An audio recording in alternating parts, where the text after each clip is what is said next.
kasih Yesus Kristus yang dipilih, yang dikuduskan oleh curahan darah Yesus Kristus dari kayu salib di Bukit Golgota.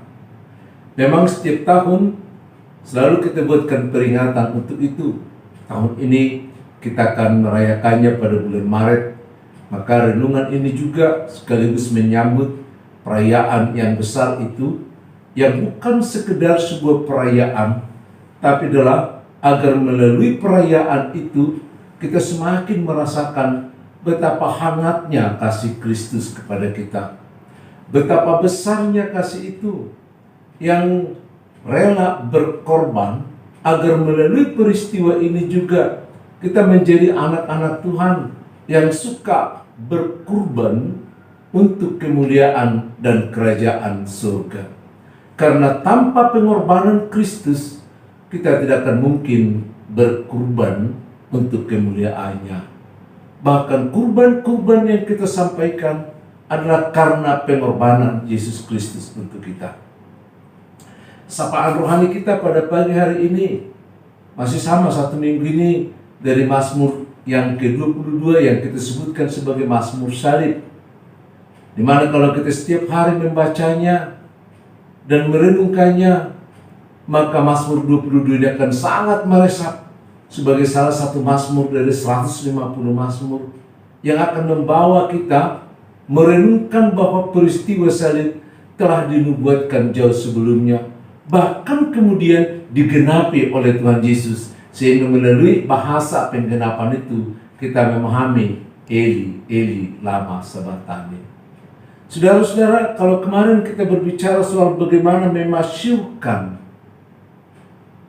Tuhan, memasukkan perbuatan-perbuatan Tuhan dalam kehidupan kita, karena sungguh-sungguh Dia menyelamatkan kita, karena sungguh-sungguh Dia membawa kita keluar dari kesulitan, seperti pemazmur, keluar dari ancaman, keluar dari persekusi. Bukan hanya keluar, tapi ancaman dan persekusi itu Dia rasakan akan digantikan dengan kemuliaan, akan digantikan dengan kebahagiaan, akan digantikan dengan kebanggaan. Sehingga penderitaan yang dirasakan itu, yang sedang dirasakan itu, tidak seberapa dibanding dengan keadaan yang akan digantikan oleh Tuhan, seperti Ayub. Sama seperti kita juga, kalau kita juga ada dalam kesulitan-kesulitan, kita yakin campur tangan Tuhan, maka keadaan kita yang sangat sulit juga akan dikembalikan, akan dibalikkan dari tadinya rasa malu, rasa ketakutan menjadi sukacita yang membanggakan setiap orang yang berpegang teguh kepada janji-janji Tuhan. Itu sebabnya tema kita pada hari ini adalah bagaimana memasyurkan perbuatan-perbuatan Tuhan kepada saudara-saudara kita, kepada saudara-saudara kita.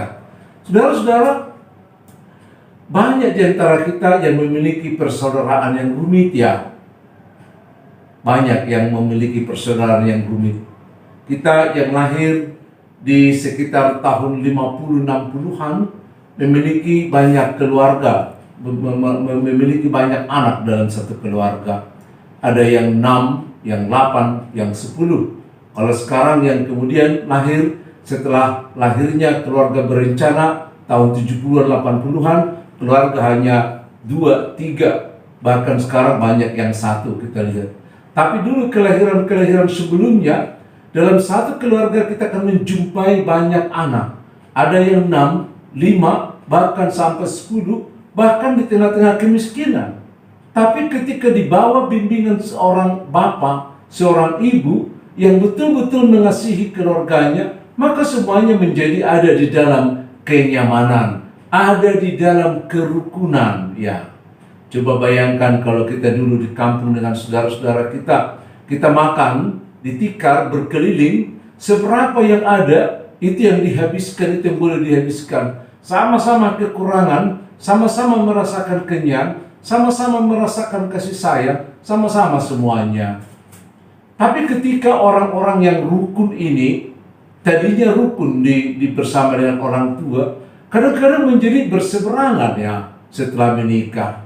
Ya, padahal tadinya setelah menikah menambah anggota ya. Kalau tadinya 10 menjadi 20 ya. Kalau tadinya 8 menjadi 16. Karena ada istri, ada suami yang tambah menjadi anggota keluarga. Tapi aneh, kenapa sih menjadi saling berseberangan? Seringkali kita menjadi kehilangan akal melihat keluarga-keluarga yang ada itu. Sama seperti dulu ketika Kain dan Habil. Mereka juga gak cocok ya, bahkan saling membunuh. Ada iri hati, ada kecemburuan, dan lain sebagainya. Bahkan antara Yakub dan Esau, mereka adalah dua bersaudara yang saling mengakali. Ya, karena Yakub ini juga adalah orang yang licik pada saudaranya Esau, sehingga dia tega untuk mengambil hak anak sulungnya. Penderitaannya mereka harus terpisah puluhan tahun. Karena Yakub dikejar dan Esau marah, dendam. Jadi semuanya menjadi kacau. Tapi di dalam Tuhan Yesus semuanya itu akan dipersekutukan. Kalau kita mau ada di dalam persekutuan dengan Tuhan Yesus, maka di dalam darahnya, maka kita akan dipersekutukan. Itu sebabnya kalau kita lihat bagaimana sebenarnya Daud melihat orang-orang percaya, orang-orang Israel yang rukun dalam Mazmur 133. Dalam Mazmur 133 dikatakan, lihatlah betapa indahnya, betapa bahagianya, betapa menyenangkannya kalau saudara-saudara hidup rukun. Ya, ketika saudara bersaudara boleh duduk bersama diam rukun, maka ke sana juga Tuhan merancang, bahkan dikatakan di ayat yang ketiga, memerintahkan berkat. Jadi berkat itu diperintahkan.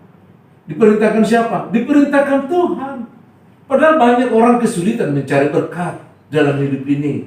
Kadang-kadang sampai mencuri, kadang-kadang sampai berbohong. Padahal melalui Mazmur 133, kalau kita yang bersaudara ini boleh hidup diam dan rukun, boleh hidup berdampingan, boleh hidup berbagi, termasuk berbagi firman Tuhan, termasuk berbagi kesaksian, seperti tadi Daud mengatakan bahwa dia memasyurkan firman Tuhan, bercerita kepada keluarganya, kepada saudara-saudaranya. Saudara-saudaraku, kita pun sebagai anak-anak Tuhan, kalau memang merupakan satu kebiasaan nampaknya, ada banyak ketidakcocokan dalam keluarga. Tapi bagi orang-orang percaya karena Yesus Kristus, kita tidak lagi saling mencurigai, tapi kita harus saling menolong supaya keakraban itu, sehingga kita persekutuan, komunitas bagi kita yang bersaudara, menjadi komunitas yang membicarakan perbuatan-perbuatan Tuhan. Jangan komunitas kita hanya komunitas bercanda, komunitas duduk semalaman, kadang-kadang ada yang berkartu, kadang-kadang ada yang hanya main catur, kadang-kadang mereka hanya di villa dan lain sebagainya. Tapi mari kita buat persekutuan persaudaraan kita menjadi komunitas yang membicarakan firman Tuhan. Komunitas yang memberitakan perbuatan-perbuatan Tuhan. Kalau kita baca dalam 1 Petrus pasal yang kedua ayat yang ke-9 dikatakan, kita dipanggil menjadi marga yang baru, marga Kristus yang dibuat menjadi imamat orang-orang percaya, adalah untuk memberitakan perbuatan-perbuatan Kristus. Perbuatan-perbuatan Allah itulah yang harus kita ceritakan. Jadi ketika kita menghadapi satu kesulitan, maka kesulitan itu akan kita pikirkan nanti menjadi berita sukacita yang akan kita sampaikan kepada orang lain. Baik persaudaraan sedarah dengan storge, maupun persaudaraan di dalam persekutuan orang-orang percaya, dalam persekutuan gereja orang-orang kudus, atau persekutuan agape dalam kasih Allah Bapa. Mari kita rancang itu menjadi persekutuan yang memberitakan perbuatan-perbuatan Tuhan. Atau persekutuan filia sekalipun, di antara kita orang-orang yang satu profesi, boleh bersekutu. Marilah kita buatkan itu secara perlahan-lahan, secara halus, memberitakan perbuatan-perbuatan Tuhan. Karena banyak orang sekarang frustrasi menghadapi apa yang terjadi di dunia ini, menghadapi persoalan-persoalan mereka. Tapi mari kita ceritakan sebagai anak-anak Tuhan, kita ceritakan perbuatan-perbuatan Tuhan yang mengubah ancaman-ancaman, yang mengubah persekusi yang kita hadapi menjadi kabar baik, menjadi sukacita. Setiap orang yang ada di kolong langit ini pasti menghadapi masalah.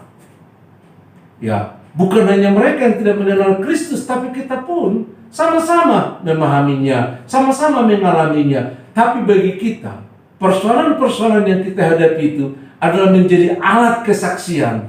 Bagaimana kita melihat kuasa Tuhan, pertolongan Tuhan bersama dengan Roh Kudus mengubah ancaman, mengubah persekusi, mengubah penderitaan, mengubah konflik menjadi kabar baik.